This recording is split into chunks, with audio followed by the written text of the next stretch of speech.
Muy bien. Hola, buenas noches a todos. Buenas noches, querido Edgar. ¿Cómo estás?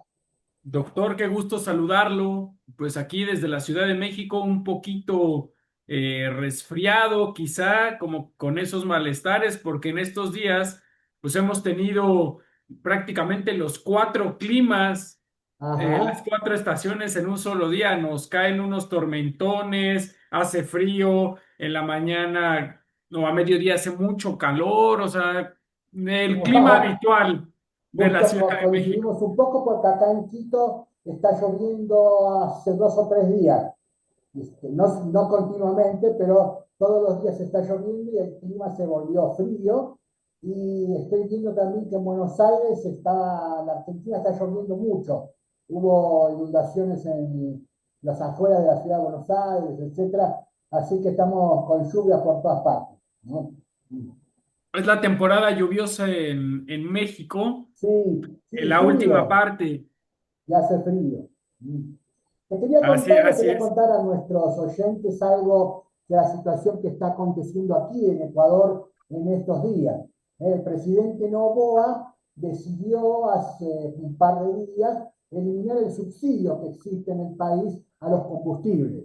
Es un tema muy sensible, ¿no? En concreto, el precio del galón de combustible de nafta pasó de 1,80 a 2,80, o sea, subió $1 por litro.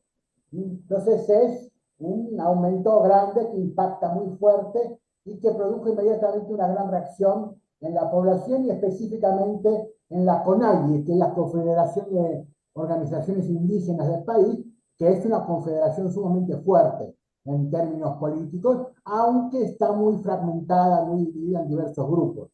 Así que sí quería comentarte y comentarle a nuestra audiencia esta situación. Estamos en la puerta de un paro nacional, posiblemente ya arranque este domingo, y en principio no habría movilizaciones hacia la ciudad capital, pero siempre que hay un paro por tiempo indeterminado, va a ser dirigido y protagonizado por la CONAIE. La situación es muy tensa porque la presencia nacional de las organizaciones indígenas es extensa, muy fuerte, muy organizada, tiene muy buenos cuadros políticos la CONAIE, y entonces puede producirse una crisis importante. Le ha sucedido al gobierno de Lenín Moreno en el pasado, en 2019, antes de la pandemia, y fue una movilización sumamente fuerte que debilitó al gobierno, lo dejó muy caqueado. Entonces, no sé ahora cómo irán las cosas, hay cierto temor en la población porque las movilizaciones suelen ser violentas, muy fuertes. La fiscalía dijo que va a impedir todo tipo de destrozo de los bienes públicos y demás. Así que ahí estamos. No, nunca hablamos del Ecuador, ahora toca porque la situación está tensa. Tenemos un fin de semana un poco de nervios, porque claro, si hay paro, la gente se va a quedar en su casa, queda con temor a salir y demás, ¿no? Entonces, la situación que en Ecuador no es extraña, digamos, porque sucede cada tanto, pero que es importante que nuestros oyentes conozcan más o menos bien. Una duda, doctor, porque nosotros desde México empezamos a ver la situación en Ecuador, sobre todo con el presidente Noboa, con bastante recelo a raíz justamente de la incursión que ordenó en la Embajada Mexicana en Quito. Eh, Desde aquí a la distancia, notamos que hay una ofensiva muy fuerte de Noboa, de una derecha muy, hasta muy clásica, podríamos decirlo, de este gobierno contra muchas áreas sociales. Sin embargo, no vemos una respuesta muy estructurada desde el correísmo. Pareciera que están muy divididos los liderazgos políticos del correísmo y que desde la salida justamente del expresidente Correa no han podido estructurar como tal una agenda lo suficientemente fuerte como para hacerle frente a esta serie de gobiernos de toda índole que ha tenido Ecuador después de Rafael Correa. ¿Usted Sí, cómo lo ve desde allá? De aquí, evidentemente, al cual lo decís, las reacciones frente a la política del gobierno es muy leve o prácticamente inexistente en la ciudadanía, ¿no? En general, la cultura política ecuatoriana es pasiva y sumisa, con sus detalles y sus reticencias, más o menos lo que uno desde afuera podría ver respecto a México, ¿no? Uno podría decir que en México la población es muy tranquila, muy sometida y muy pacífica, y en realidad no es así, ¿no? O tiene sus matices y sus cosas. Quizás porque yo como argentino estoy acostumbrado a que cualquier cosita que pasa en la Argentina explota todo enseguida. Sin embargo, llevamos dos años del gobierno de Javier Milei y ahí está, con sus crisis y sus cosas, pero sigue permaneciendo, ¿no? Con lo cual, siempre hay que ser un poco más refinado a la hora de cualificar las situaciones de nuestros países. Sí, evidentemente las políticas del gobierno de Noboa son de derecha, son antisociales, por así decirlo, son golpean duro al bolsillo de los trabajadores y de la población, y no hay así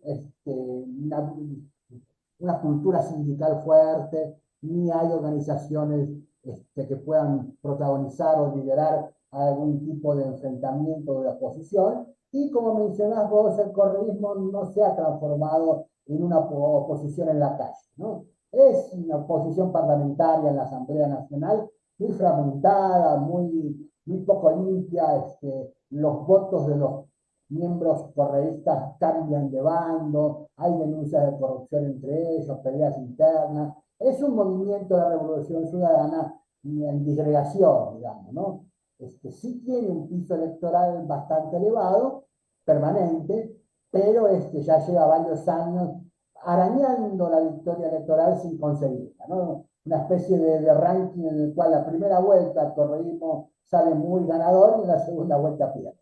Entonces, y además pierde sin capacidad de reaccionar en el sentido de denunciar un fraude, de movilizar a la población, al estilo de López Obrador en aquella famosa elección con el plantón.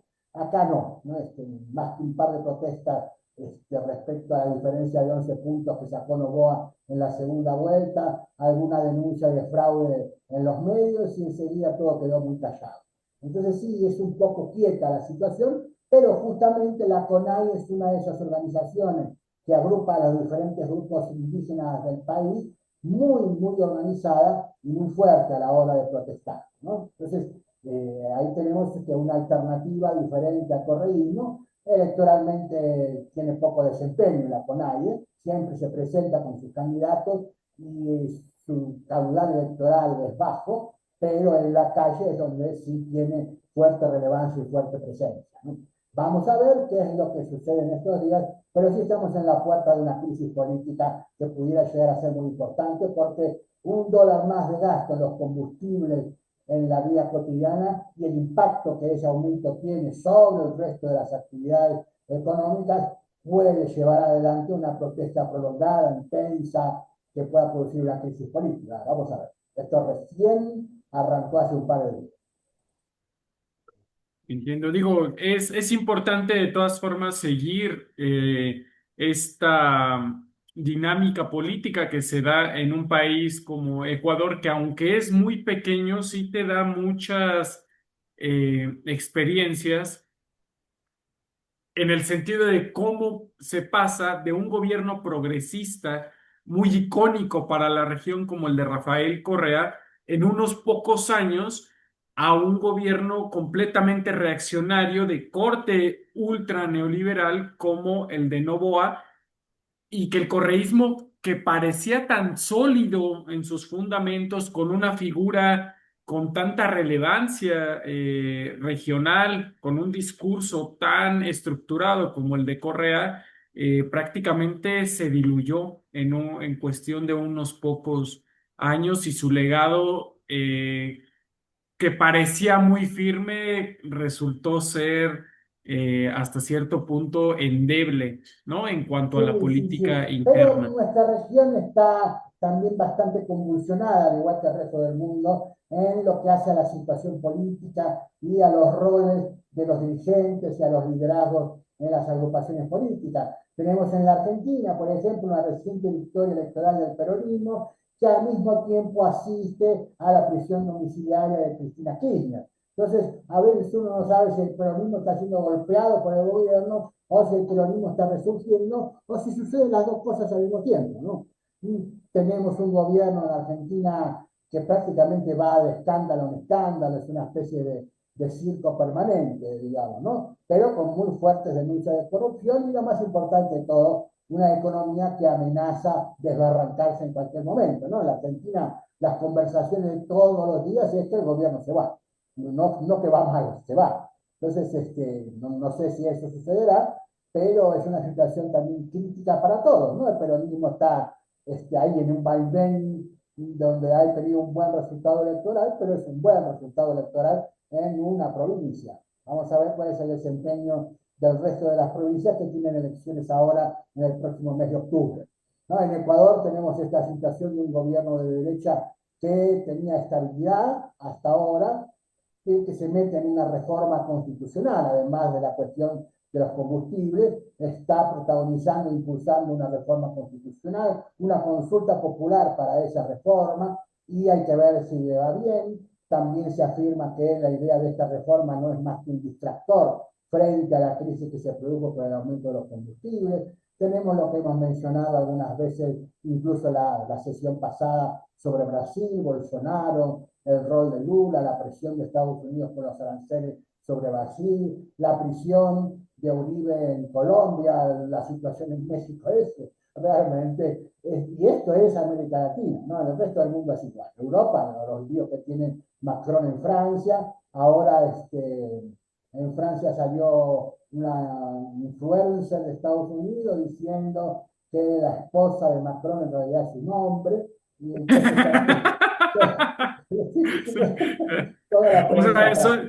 son de este tipo de cosas que parecen sacadas de un libreto de ciencia ficción, de comedia, pero, o sea, Sí, es más, hasta parece una caricatura de esta revista de sátira política de Charlie Hebdo, sí, ¿no? sí, pero bueno, esa es la política internacional. En medio del asesinato de este muchacho Charles Kirk en Estados Unidos, es una situación confusa, compleja, trágica, cómica en algunos momentos, etcétera, ¿no? Los países están perdidos, como por ejemplo puede tomarse el caso de Francia, en distracciones, porque en definitiva el hecho de si la esposa de Macron es o no es varón y demás, es un distractor frente a una situación prácticamente de insurgencia nacional en todo el país y grandes protestas, ¿no? Algo que está sucediendo en muchos países en Europa. Entonces es un mundo bastante convulsionado. Ahora que usted estaba mencionando los escándalos y la frivolización de la discusión pública en muchos lugares del mundo, se me vinieron a la mente dos cuestiones que también ocurrieron esta semana. La primera de ellas fue la visita de Donald Trump a Gran Bretaña, que realmente no fue muy bien recibido. Realmente, pues mucha protesta social, bastante crítica al gobierno británico por haber recibido a Donald Trump con estas grandes pancartas, fotografías de Donald Trump con Epstein en todos lados y que a final de cuentas parece que el Reino Unido tuvo que tragarse este tipo de protestas para darle paso a su agenda político-económica que derivó en la firma de tratados de inversión y de cooperación entre ambos países, que recordemos, Gran Bretaña y Estados Unidos han sido los principales aliados a lo largo de la historia del siglo XX y lo que iba del siglo XXI hasta antes de Donald Trump, actuaban prácticamente como un bloque monolítico. Se dieron el resultado de esta visita de Estado de Donald Trump a Gran Bretaña fue la firma de acuerdos por 100.000 millones de dólares que incluyen inteligencia artificial, computación cuántica y una serie de espacios de alta tecnología. que justamente es donde Gran Bretaña se estaba quedando rezagada y el propio Estados Unidos está rezagado frente a sus competidores, es decir, frente a China y frente a Rusia. Sin embargo, parece que los británicos tuvieron que, reitero, tragarse un poco las protestas sociales para darle paso a esta serie de acuerdos comerciales y económicos con Estados Unidos. Hablando también un poco de Europa, tenemos un detalle, pero es detalle llamativo, que es la incursión de 3 aviones de combate rusos en el espacio aéreo de Estonia, si no me equivoco. Esto ha sucedido hace pocas horas, provocó la inmediata respuesta de la OTAN, y rechazando, haciendo que retornen estos 3 aviones de combate MiG-26, si no me equivoco, al espacio aéreo ruso, y una especie de declaración general de la OTAN diciendo que es la cuarta vez en el mes que hay una violación del espacio aéreo de países miembros de la OTAN. Y por supuesto la afirmación subsiguiente de que Rusia está entonces llevando adelante una guerra de nervios en el espacio aéreo de la OTAN y de Europa en general, dentro, por supuesto, de un contexto en el cual la OTAN va sumando indicadores que justifican la pertinencia de una entrada en guerra contra Rusia, ¿no? Sin animarse a hacerlo, por supuesto, pero es interesante saber que Rusia está realmente, entiendo yo, presionando sobre las espaldas de la OTAN, para dar a entender que está presente, que tiene control de lo que hace y que está ahí siempre atento, ¿no? A lo que pueda suceder, quizás provocando también una escalada del conflicto. Que además parece un poco sacado también de un libreto, ¿no? Es este tipo de incursiones en el momento en el que en el terreno militar en Ucrania, pues prácticamente toda la OTAN y el ejército ucraniano están haciendo agua en el frente ruso. A ver, muchas personas se preguntan con cierta ironía, si Rusia está ganando la guerra, ¿por qué no ha tomado Kiev? Pero la realidad es que Kiev nunca fue un objetivo tomarlo. Esa era la trampa que esperaba la OTAN, el Sí, anzuelo que quisiera la OTAN que mordiera a Rusia, pero en realidad no es necesaria, es ese tipo de sí, guerra de corrió el desgaste. rumor en estos días de que Rusia estaría lanzando un acuerdo de paz sin la intervención de Estados Unidos. Mm, que tendría cerrado los moños y los candados para llegar a un acuerdo de paz y etcétera. Vamos a ver, sería una jugada bastante arriesgada, dejaría bastante descolocado a Estados Unidos. Posiblemente llegue a un acuerdo de paz e invite a Estados Unidos a que sea el actor protagonista del acuerdo. Sería lo más sensato, ¿no? Tener un acuerdo cerrado y ofrecérselo a Estados Unidos para apoyar una muy decaída presidencia americana en estos días, ¿no? Desde el asesinato de Charles Kirk no ha hecho nada que pueda salvar la hegemonía unipolar americana en el mundo. No le está yendo bien a Donald Trump, una pérdida de protagonismo muy importante, y más que protagonismo, una pérdida de iniciativa por parte de Estados Unidos, ¿no? Estas visitas, como las que mencionaste, a Gran Bretaña, son visitas deslucidas. No tiene nada por ofrecer, no tiene fuerza para exigir, y sus socios, sus probables socios europeos, no tienen ni para exigir, ni para ofrecer, ni para nada. Entonces, son Claro. esos viajes débiles, sin mucha cuestión en el medio. Sí ha sido importante la llamada telefónica entre Trump y Xi Jinping para discutir un asunto puntual que es TikTok. Entonces, la política mundial pasa de una amenaza a la Tercera Guerra Mundial a discutir qué hacemos con TikTok. Ese es el nivel de la fragilidad americana en el escenario internacional. Terminar discutiendo de negocios, ¿no? Justamente, o sea, cuando uno empieza a revisar lo que eran las visitas de Estado de un presidente estadounidense en Europa, y los acuerdos a los que se llegaban y demás, era otro nivel. Ahorita, como bien lo menciona, es un tema un poco deslucido, muy desgastado, llegan en posiciones muy débiles en ambos casos, ambos gobiernos cargando con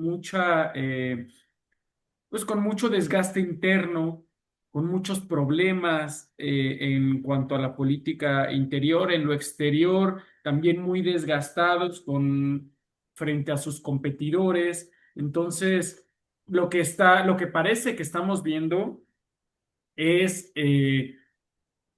el fin del mundo centrado en Occidente, como lo concebimos desde hace varios siglos, que empieza a trasladarse un poco digamos, el centro del mundo hacia el Oriente, ¿no? Sí, Pareciera que lo más relevante del mundo ahora, el centro del poder mundial, se empieza a trasladar hacia China, hacia el sureste asiático, que además no es un tema nuevo, ya muchos escritores, muchos clásicos de la economía política advertían justamente este fenómeno que sí. en realidad parece ser que el dominio de Occidente, visto en términos de grandes periodos de tiempo, realmente fue muy efímero, ¿no? El mundo siempre estuvo más cercano al poder en Sí, el sureste Estados Unidos asiático. está pagando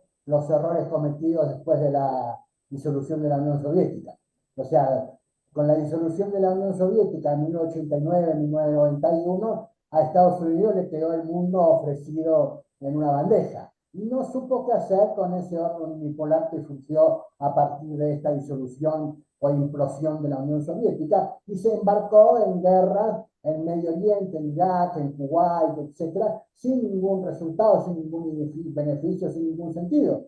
En 2008 entra en crisis económica, Barack Obama cambia el pivote de Medio Oriente al pivote asiático, lo hace correctamente, pero bastante tarde. En el medio de todo eso, una Rusia totalmente desmantelada, que es la que queda cuando implosiona la Unión Soviética, está hoy 20, 25 años después, bien posicionada, bien puesta, uno de los dos grandes actores mundiales, y evidentemente, tal cual dijo Paul Kennedy en uno de sus artículos, el liderazgo catastrófico de Estados Unidos le hizo perder décadas de tiempo, entre esos costos está el retraso tecnológico de Estados Unidos, a esta altura creo que es insalvable ese retraso, mientras cuando arrancó esto allá en los años 90, el avance y el desarrollo tecnológico de Estados Unidos era abrumador en relación a China, y ahora es totalmente inverso.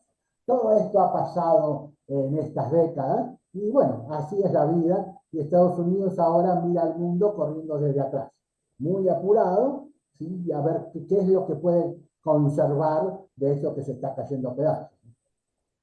Ahora que menciona esta parte me pareció muy importante. Hay que hacer un poquito la remembranza. Ya lo veían venir desde Estados Unidos el surgimiento de China como el principal rival geopolítico y geoeconómico de Estados Unidos. No de ahora, no de ayer. Desde principios de siglo, en el cambio de milenio, ya se veía en el proyecto para un nuevo siglo americano que el poder de China estaba aumentando de manera exponencial y se iba a convertir en uno de los grandes retadores hegemónicos. Por eso es que Barack Obama, en su estrategia justamente de defensa nacional y toda esta estrategia geopolítica, marca en la contención a China su principal, digamos, la columna vertebral de su estrategia de defensa. Llama la atención que Trump abandona este postulado. Trump, hace unos días, Trump presenta su estrategia nacional de seguridad, abandona la parte que había instalado Obama, que era la contención de China, la abandona completamente para centrarse en su área, en su perímetro de seguridad.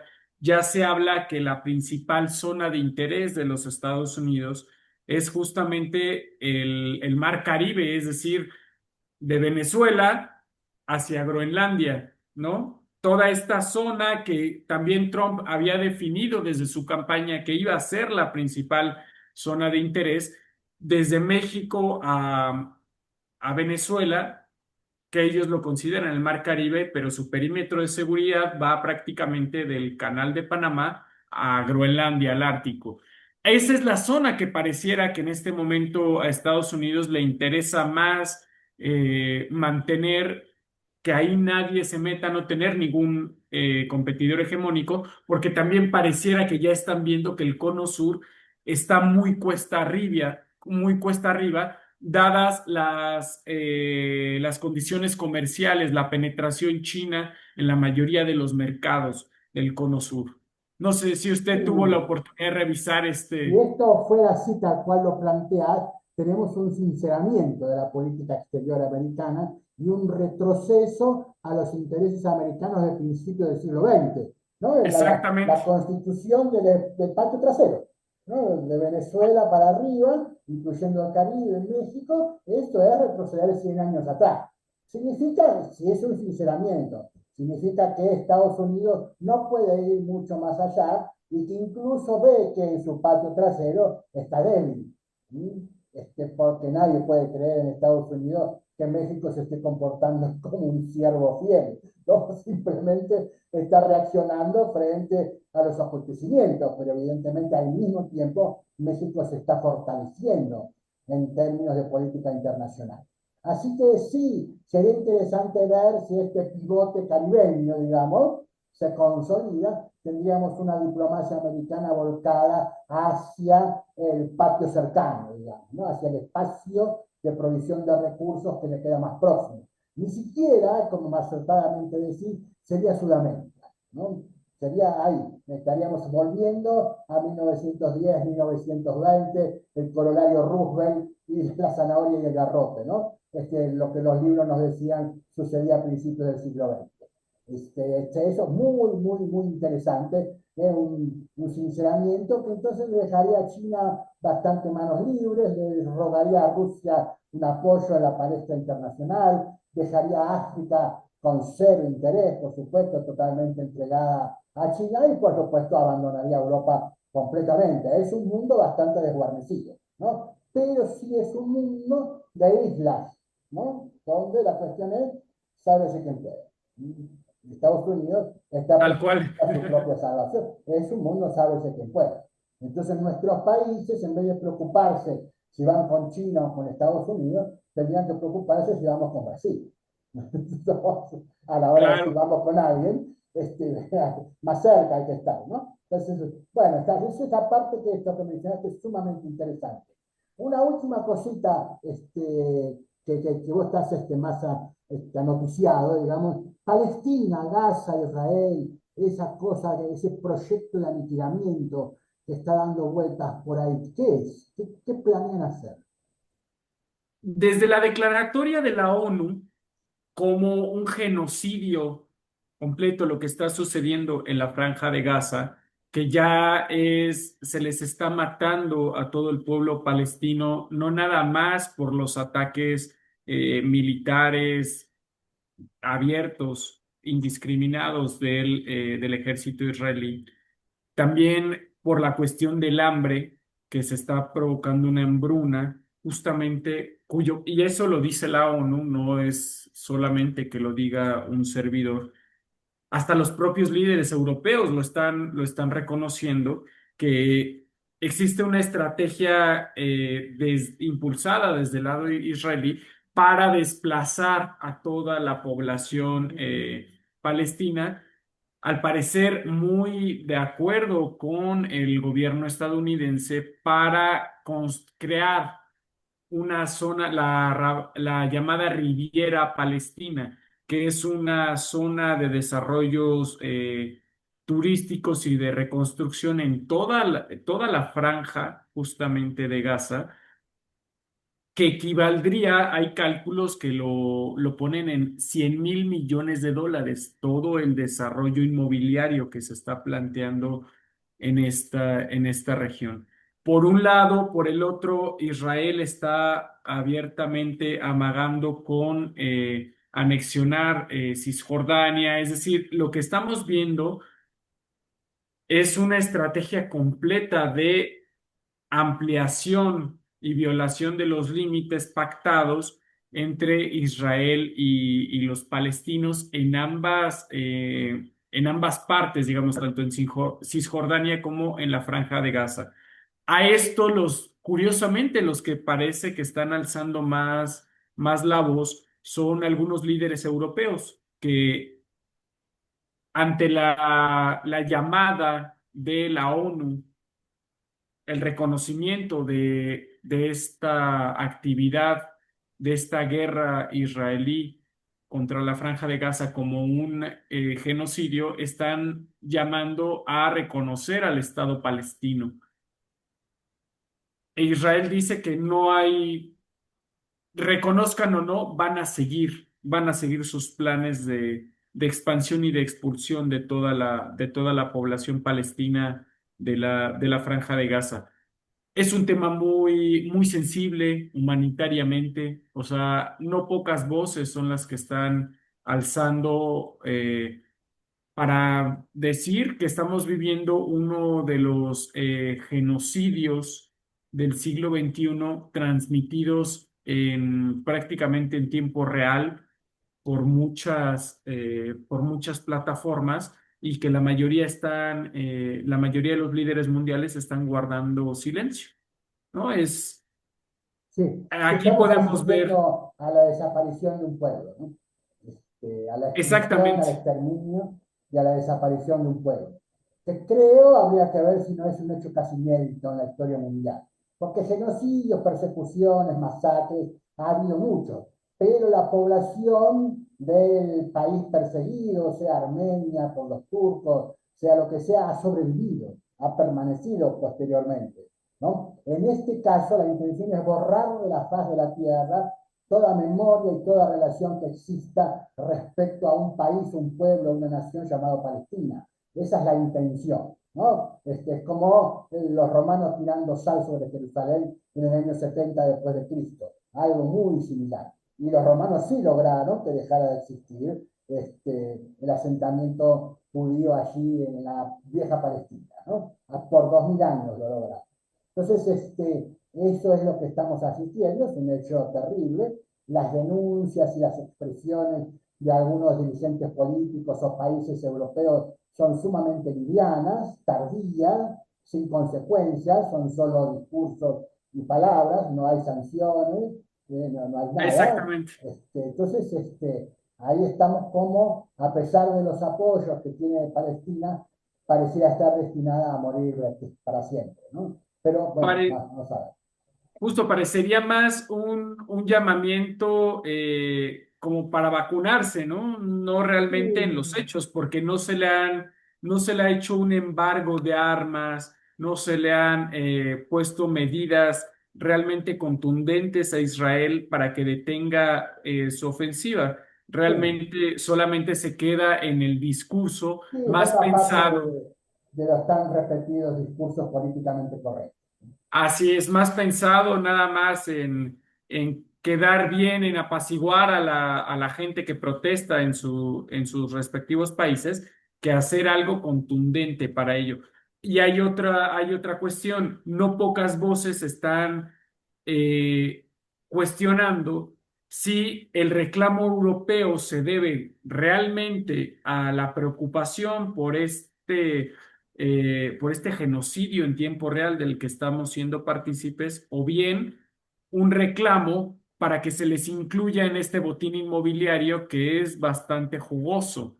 Entonces, están las dos caras de una misma moneda que tienen un común denominador, el exterminio y el desplazamiento de todo un pueblo de millones de personas de un territorio que han habitado durante muchas y muchas generaciones. Ajá, sí. Bueno, pues entonces con esta mención respecto a los proyectos que hay allí en Palestina, sobre la Riviera Palestina y en este territorio, ya cerramos por hoy nuestra nuestro podcast y quedamos ahí siempre pendientes de a ver qué es lo que nuestra audiencia opina, qué le parece, y estos son los hechos que hemos podido rescatar en esta semana, ¿no? Las cosas que más o menos llamaron nuestra atención y la opinión que tenemos sobre las cuestiones que han estado pasando en estos últimos 7 días.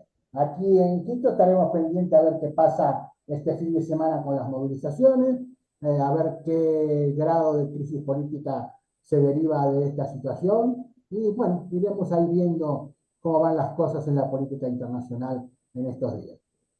Veremos en el caso mexicano que parecería dentro de la región el caso más estable en cuanto a política, porque el gobierno de Morena es muy fuerte, la oposición es realmente muy débil, pero hay algunos casos, escándalos de corrupción que han sembrado ciertas dudas en algunos sectores sociales. Me refiero a un tema muy sonado de huachicol fiscal que a pesar que el gobierno porque hay elementos de la Secretaría de Marina muy empoderados durante el gobierno del expresidente López Obrador que están involucrados en un tema de tráfico ilícito de combustible.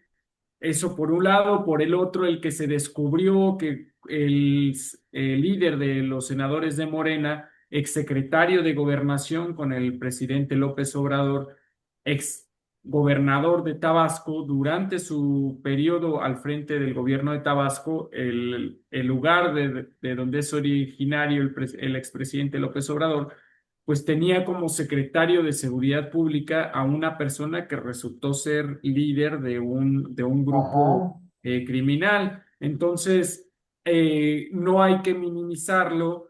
Desde el oficialismo se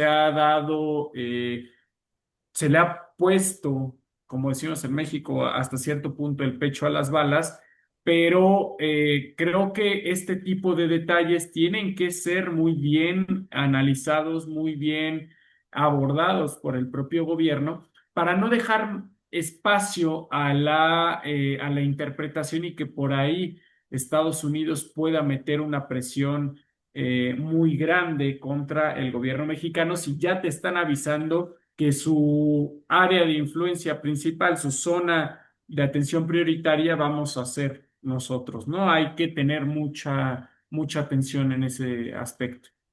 Ujú. Muy bien con México. Destacamos en México, sí, la estabilidad. Un hecho que la oposición ni siquiera toma en cuenta, pero es el único país estable de toda la región, el único. Entonces, eso es muy importante, ¿no? Pues, bueno, fue un fin de semana para todos nuestros oyentes. Muchos saludos, querido Edgar, y nos volvemos a ver por acá dentro de 7 días. Un abrazo Gusto en grande. saludarlo, doctor. Le envío un fuerte abrazo. Saludos también a Chao, nuestro chao, auditorio. chao, hasta luego.